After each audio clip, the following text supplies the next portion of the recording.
சிவன் அணிந்திருந்த காலணிய பார்க்கணுமா? உங்க வாழ்க்கையில நடக்கிற எந்த பிரச்சனைக்கும் நியாயமே கிடைக்க மாட்டேங்குதா? அப்போ இந்த கோவிலுக்கு வாங்க. ஏன்னா இந்த உலகத்தையே காக்கும் பரம்பொருளான சிவபெருமானுக்கே வழக்கு நடந்து நீதி கிடைச்ச இடம்தான் விழுப்புரம் மாவட்டத்தில் இருக்க திருவெண்ணைநல்லூர் கிருபாபுரீஸ்வரர் கோவில்.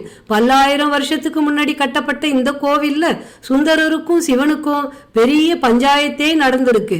பூலோகத்துல சாதாரண மனுஷனா பிறந்த சுந்தரருக்கு திருமணம் செய்ய போகும் போது அந்த திருமணத்தை தடுத்து நிறுத்தி என்னோட அடிமைன்னு சொல்லி சிவபெருமான் முதியவர் தோற்றத்துல போய் வாதாடுறாரு.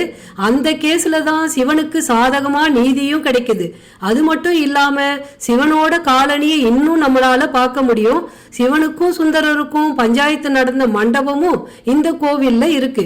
இந்த கோவில் பத்தி முழுசா தெரிஞ்சிக்க எங்க சேனல்ல ஃபுல் வீடியோ போட்டிருக்கோம், செக் பண்ணி பாருங்க. இந்த வீடியோவை எல்லோருக்கும் ஷேர் பண்ணுங்க.